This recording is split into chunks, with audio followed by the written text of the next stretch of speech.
I think a big part of the problem is we're editing through a trauma. If I'm editing my story through empowerment, through good communication skills, if I'm editing my story through that, that's wonderful. Keep doing that. But if I'm editing it through no one's going to like me, I'm going to look stupid, if I'm editing it through an unhealed part of myself, then now I'm going to have that cognitive dissonance. Now I'm not going to feel authentic because I'm not. I'm doing false positivity. I'm going to put on a smile and pretend everything's okay until everything's okay. But there's nothing wrong with being an entrepreneur and saying, today's been a day. We're your co-hosts, Vicky and Laura, and this is the Resilient Entrepreneurs Podcast, the ultimate guide for ambitious business founders and startups.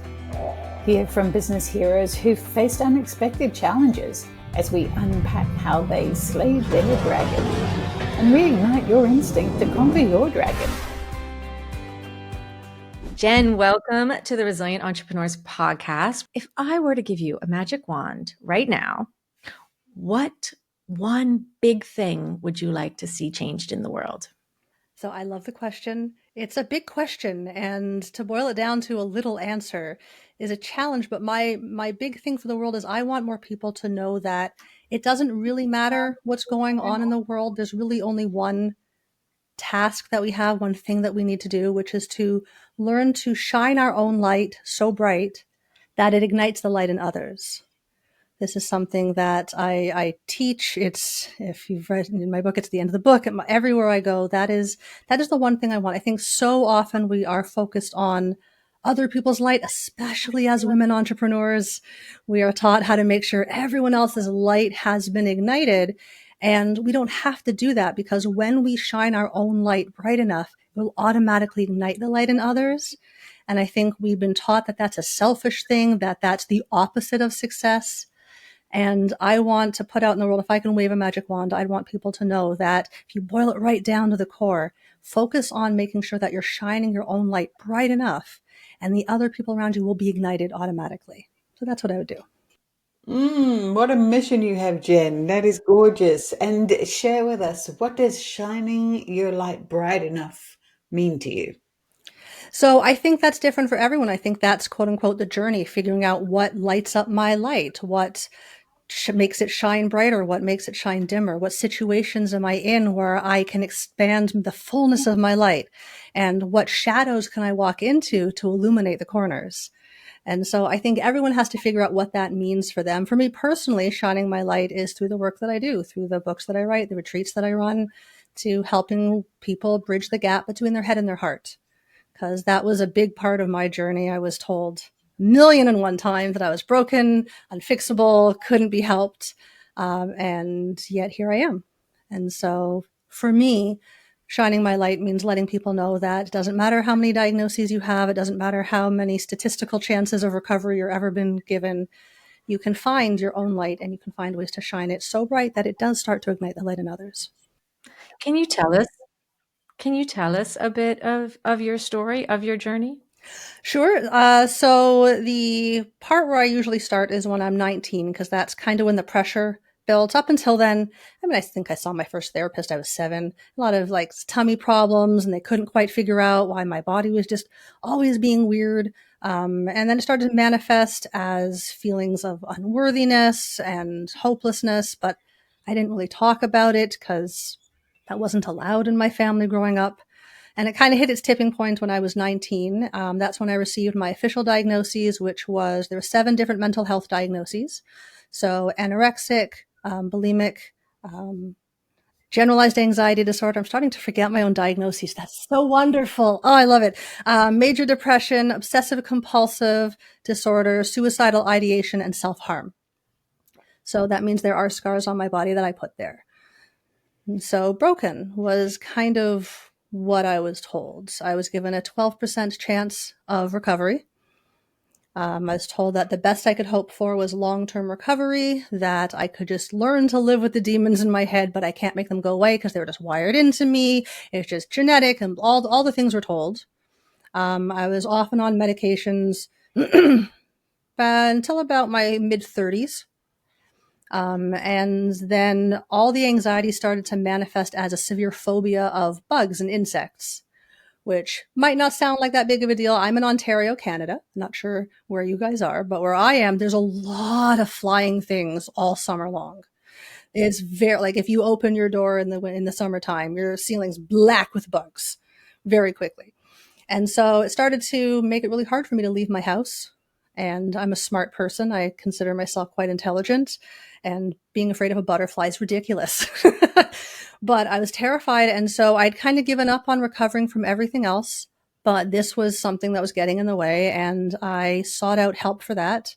And as a side effect of that, I ended up with that voice in my head telling me I wasn't good enough being replaced by this wiser voice that told me it was okay, that I was safe. And I was like, how the heck did that work? I have a 4-year degree in psychology. I was in and out of therapy for years.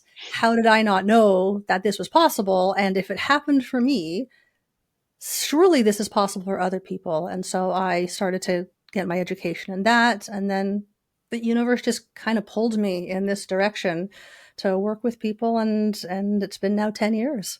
I love that your story starts with you being the one needing help and ends with you being the helper. I think that's amazing. I think that's a really entrepreneurial story too, because I think oftentimes entrepreneurs, we become the thing we needed the most when we were younger.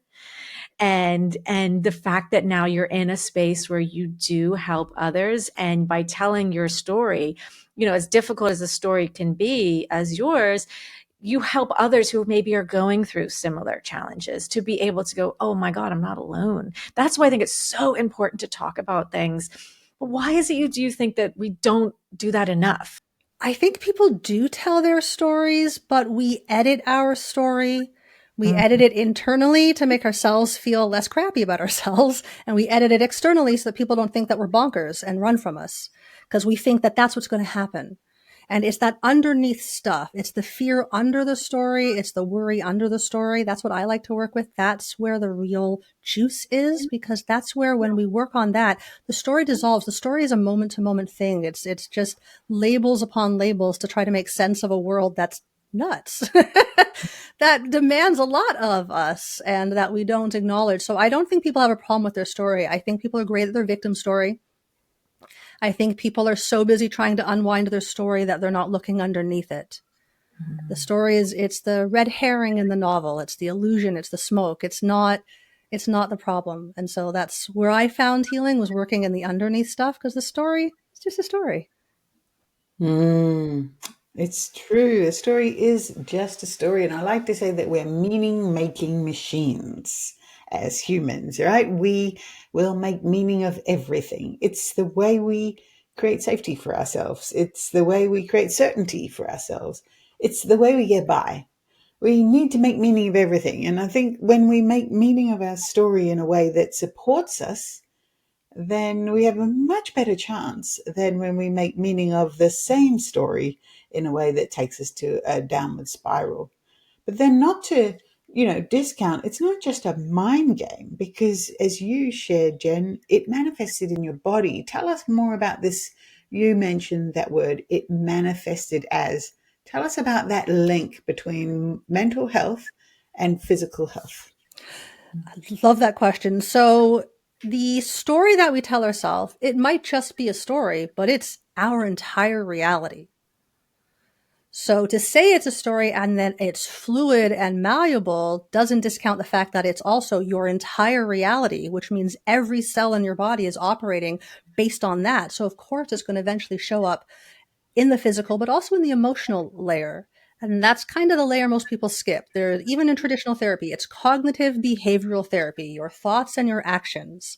It acknowledges that you have an unconscious mind. It acknowledges that you have emotional realities, but it doesn't really do anything with it aside from asking you why, trying to logically understand your emotional experience.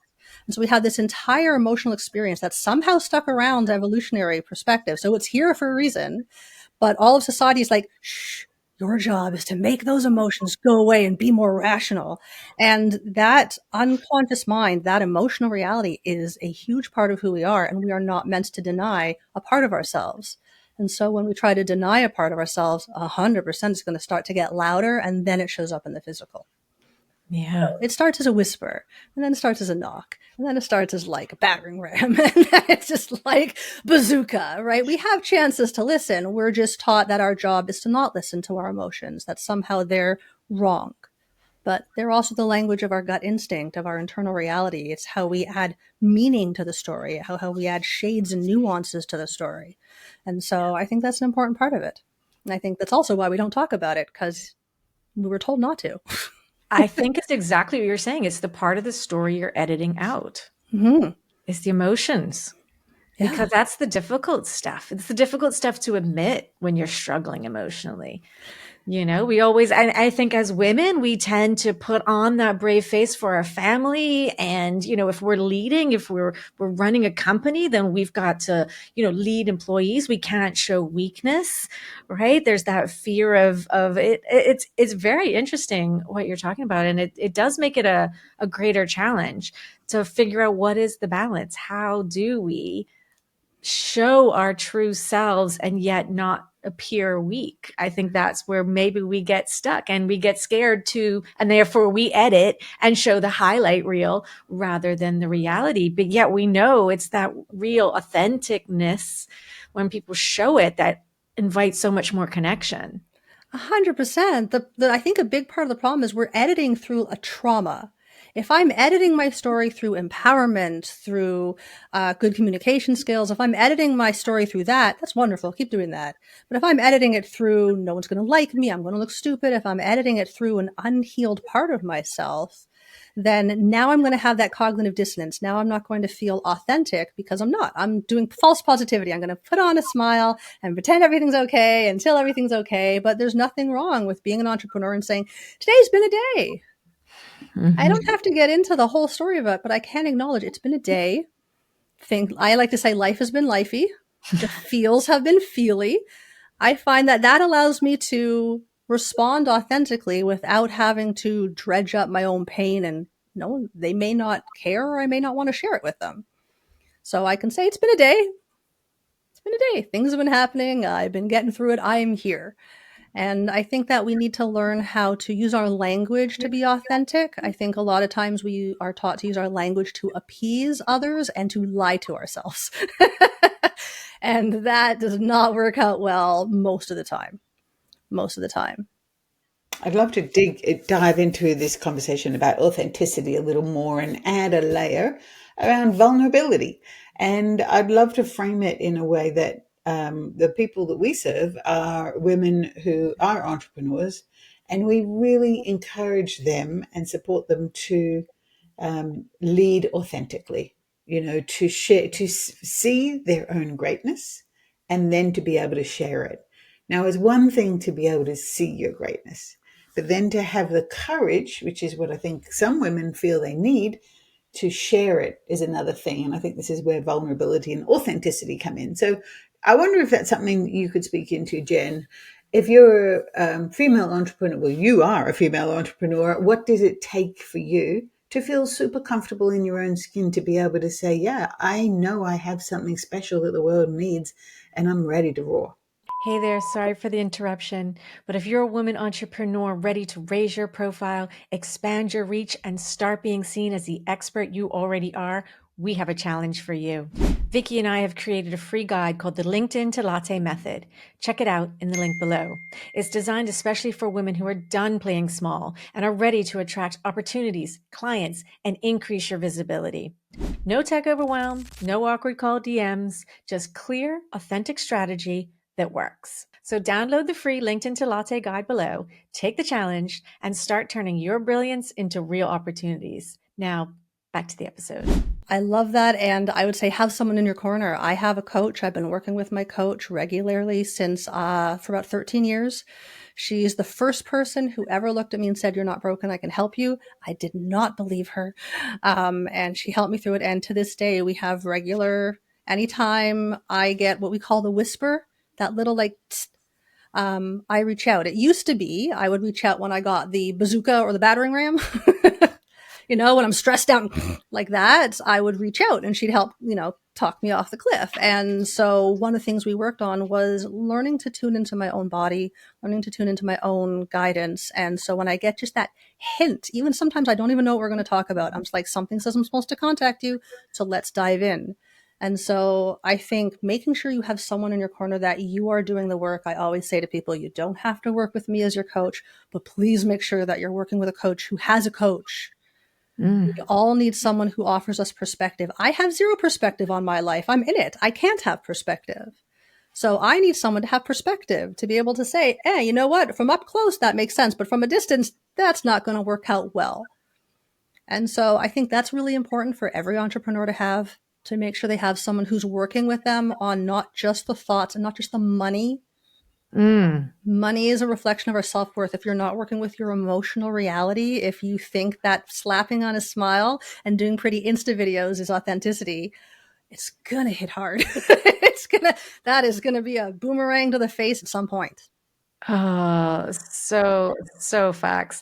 So you mentioned earlier that you've written a book. So tell us about your book, the title of it. It's spicy, so prepare yourself, anyone listening. We love that. And what is that? What is having written a book done for you too? Because I'm curious about that aspect of being an author and how that's changed your life. That's such a loaded question. Oh my gosh. Nothing will bring you face to face with your own stuff faster than writing a book. If you literally, so my book, for those who don't know, for your listeners, my book is called How to Set Boundaries Without Feeling Like a Dick. And it's about Perfect. how to set boundaries without feeling terrible, without feeling guilty, without feeling wrong, without feeling like you have to appease. And I'm framing it through the lens of language. So my goal is I want to change the conversation about boundaries.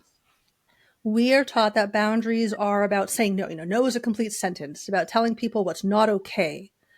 But it misses the full extent that boundaries offer, which is boundaries are about where I am and where I'm not. It's about what's in my control, what is not in my control, which means boundaries help define my sense of self and my space and place in the universe. It's how I know what thoughts are not mine, what emotions are not mine. Right? Physically, it's really easy to tell what's not mine. I wouldn't look at your elbow and go, hey, is that me? Unless there's a brain dysfunction, and then that does happen. Right? And so boundaries are about how we define who we are. And so you can do all the self-help that you want. If you don't know what's in your realm of control, what's not in your realm of control, what belongs to you, what doesn't belong to you, then you've got this boundary that doesn't exist. Therefore, you don't have a fixed place in the universe, and your soul will feel that, and your emotions will feel that, and they will talk to you. And so I want to have people look at boundaries as a conduit to connection to self and a conduit to connection with others. And in the book, I'm not just teaching kind of all that framework, but also the language patterns you can use that create the bridge, because our language is what causes our story. And that's powerful. As we know, just language can create our whole reality, which means language has the power to create connections and bridges to others. And I think the traditional view of boundaries does not create bridges. You can't talk to me that way. One, not a bridge. Two, false. They can talk to you that way. They probably did talk to you that way. That's why you're upset. You can't stop that. But what you can do is know what you want in that situation and how to express it in a way that opens up a handshake to the other person, that lets them know that you're safe. We all talk about, I want to feel safe with others, but oftentimes we're not being safe. Saying to someone else, you can't talk to me that way, is not safe for the other person. So you will trigger them 100%, and now they're the bad guy, right? So I want to teach people how to use boundaries as a healing tool, not just as how to stop people from taking advantage of me, because then that means that I'm always looking for people taking advantage of me. And isn't that a garbage story to filter and edit through? So that's it in a nutshell. That's my mission too. I could listen to you for hours talk about this. Hours. So what I want to hear from you, if I may, is how has this supported you as an entrepreneur? Right. Yes. You had asked how how the book changed me and how it supported me. So as an entrepreneur, honestly, I didn't give any thought to it. I didn't set out and be like, I'm going to write a book. It's just over time, I'd jot thoughts down. I'd write things down. I had a podcast, and I would just have information that people seem to find interesting. And I just kind of kept track of it. And then Last year, the universe was kind enough to gift me with a thyroid infection that made it so that I couldn't really leave the house or move much for about 8, 9 months. And thyroid stuff is all about expression. So I'm like, okay, I'm listening. Good a time as ever. Let's see about writing a book. And it just kind of happened. It just literally, that's all I was able to do. So I would just write. And throat chakra and expression and all that stuff comes with energetic prices. And my body's bouncing back from that, but it it caused me to look at areas of my life that were not what I was preaching.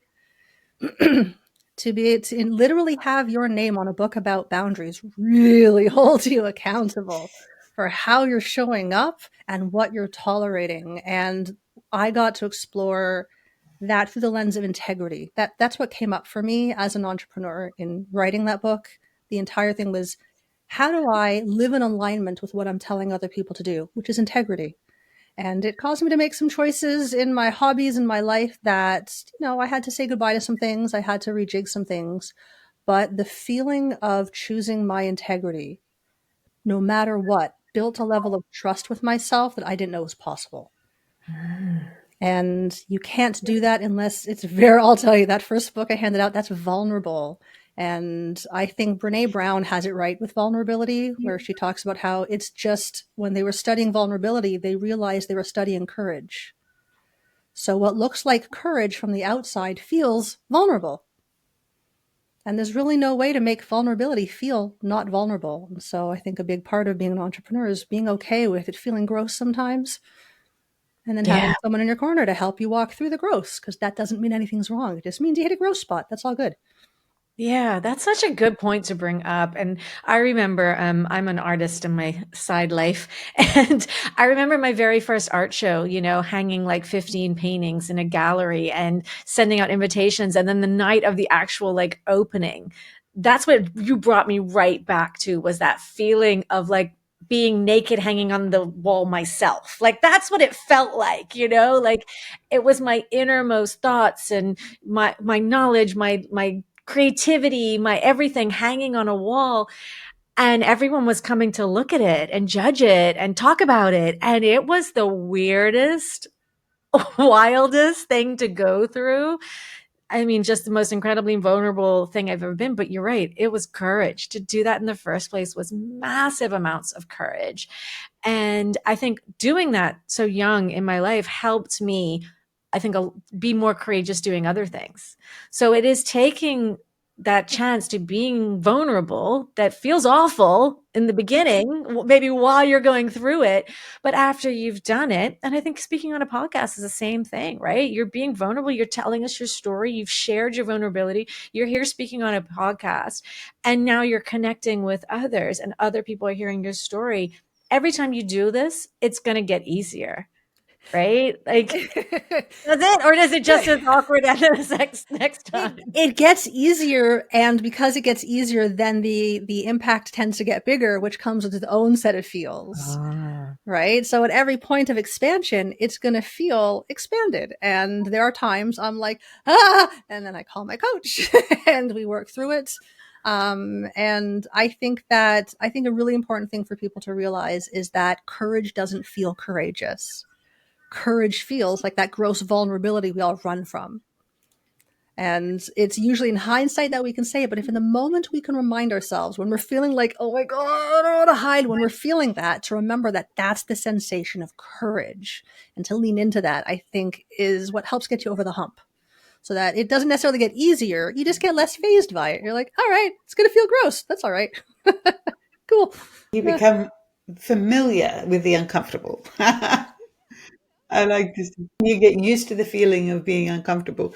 And so I really appreciate, Jen, that you shared that with every expansion comes a new feeling. Because often we think of the entrepreneurial journey as something that's quite linear. And, oh, well, once I've done that, then I'm good. Right. And as you mentioned, you get to new stages, new gates, and there's going to be times when we're blocked, or we feel it's too much, or we don't belong. I mean, the whole imposter syndrome conversation we've talked about on a number of occasions. And imposter syndrome isn't something you just get over once and then you're good. It comes back at different phases of the entrepreneurial journey. So I appreciate that you highlighted that. Yeah, I think the people thinking that you're not supposed to feel like an imposter is the problem. That's a nice filter of the story, but the actual reality is that of course you're going to feel like an imposter. You're going into new spaces. That's what growth is. You don't feel like you belong because you don't yet, because it's a new space you're going into. And that feeling it's a normal sensation. So I think that once we recognize that, then you can just keep going in and out of it without it being this whole thing. Yeah. And I think it's important to realize that that's an important part of the journey is the growth and embracing that and embracing the uncomfortable and that because you're the pioneer, right, of your business and of your space. And when you are that is difficult because you feel like you're alone. And then you're questioning and second guessing yourself all the time. But women, especially, we internalize so much, but we need to be in this space of creating and building and creating businesses because there aren't enough spaces for women to be able to live the type of lifestyle I think that work best with our life. And this is what we had a great conversation with another guest the other day about. And she brought up like we need more women in leadership positions because women create spaces differently for their employees than men do. And it's just because we have different needs, wants, desires, and way we want to live our life and balance our life as best we can.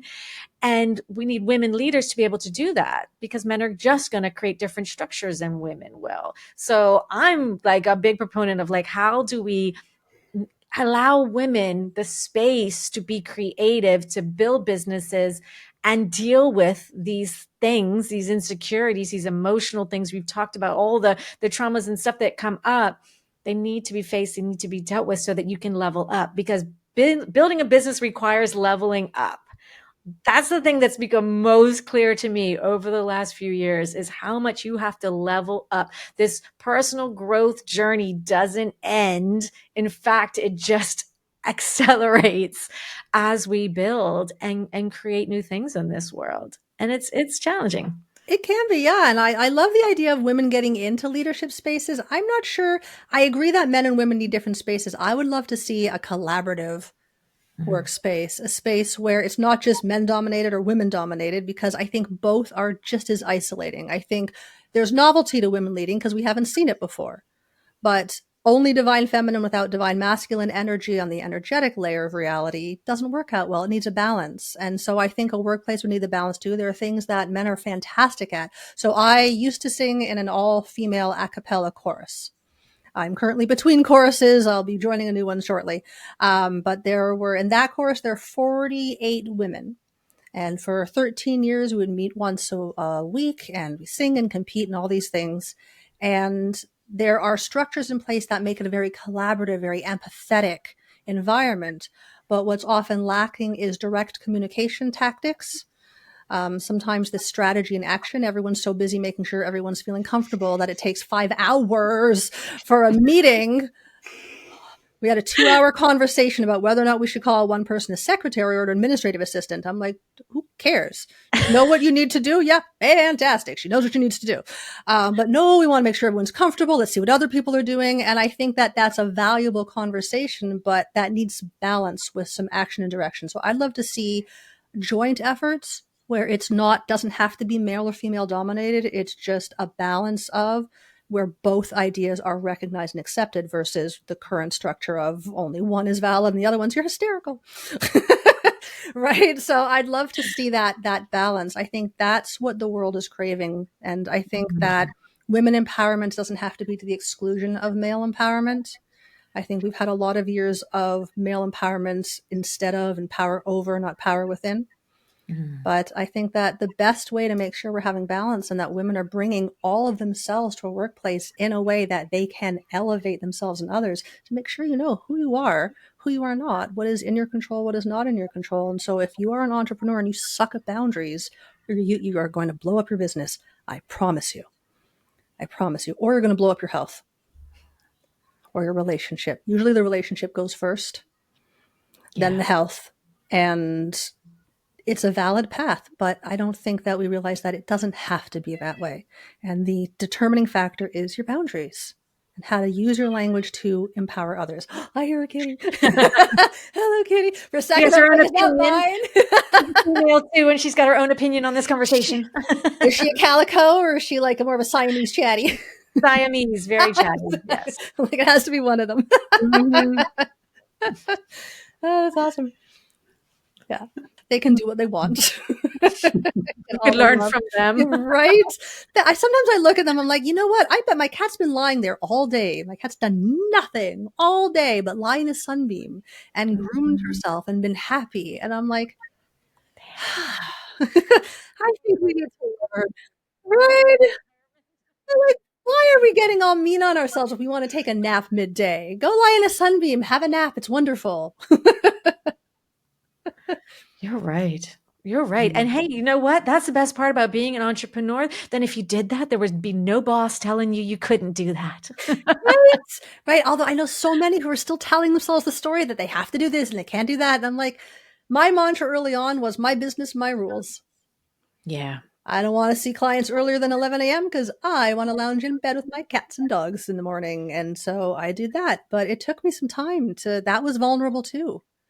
Yeah. I think that setting boundaries is a vulnerable thing. And I think reminding ourselves that it's courage and action helps with that too. Let's talk a bit about the boundaries that are useful in business as someone who's running their own business. So I think boundaries at their heart are about knowing what I want and how to get my needs met in a way, not to the exclusion of others, but in a way that's collaborative. And so I think the first step in boundaries of an entrepreneur is to know what I want. What do I want my business to look like? And if you can't find that answer, because sometimes we can't, work with someone who can help you dig down into that to figure out what is it you want in your business in this moment. It might not be the long term because you're building it. It's a magic that you're creating in the world. And so being able to pivot and adapt as the inspiration strikes is the best part of entrepreneurship. Right? If at any point you're like, I don't want to do this anymore, you can just stop. Right? And so I think giving ourselves permission to flow, to move with things can be really helpful. But sometimes as women, we have a lot of flow sometimes, but not enough of that containment. And so boundaries, I think, in business is about knowing what we want, knowing how to make sure our needs are getting met in a way that's not rigid. Because sometimes we go from no boundaries at all to rules and you can't do this and we can't do that. It has to be this. And I have lists here. And then why is my business no fun? Well, duh. Because you're running it like you're an employee of yourself as opposed to the one who gets to create something in the world and put your unique stamp out in the world, in the energy, in the universe. So I think the boundary has to come from starting with self, starting with what you know, and then putting it around your schedule. There's days I don't work because that's what I need for my own self. And so it requires an acute awareness of what you need, and your body and your business will tell you when you're off balance. So using your business as a barometer is really helpful. It's a in real time mirror, which is fantastic and also terrible sometimes. It'll feel feely. And so again, make sure you've got someone in your corner, not just for the money side and how do I get more clients and how do I be more successful, but how do I enjoy creating this? How do I make sure that it's what I want to create? How do I adapt when it stops being what I want to create? I think that's what we need to get coaching on when we're entrepreneurs. I think that boundary is really important, that we can't lose ourselves in our creation. Yeah. Oh my God, that's so good. That's it. That's it right there. That's a perfect way to sum it up in a nutshell of exactly what I think a lot of us miss in entrepreneurship, because we start it for the freedom and then we get lost in the busyness of the work and it starts to feel less free. And then so that pendulum keeps swinging back and forth and back and forth. And we try to correct and counter correct. And then eventually we have to come to exactly what you're saying, which is exactly why I love starting this conversation with that big question in the beginning, because it gets right to the heart of the why we're here doing what we're doing as entrepreneurs. It's the most amazing space to be in. It's the hardest space to be in. But having conversations like this are just the best part of my day, because you helped open things up in me that I've forgotten, that I needed reminding on, especially the boundaries. So thank you so much. We'll link the book in the show notes so people can get their copy there. Thanks, Jen. We really, really appreciate your time today. Thank you so much. It's been a pleasure.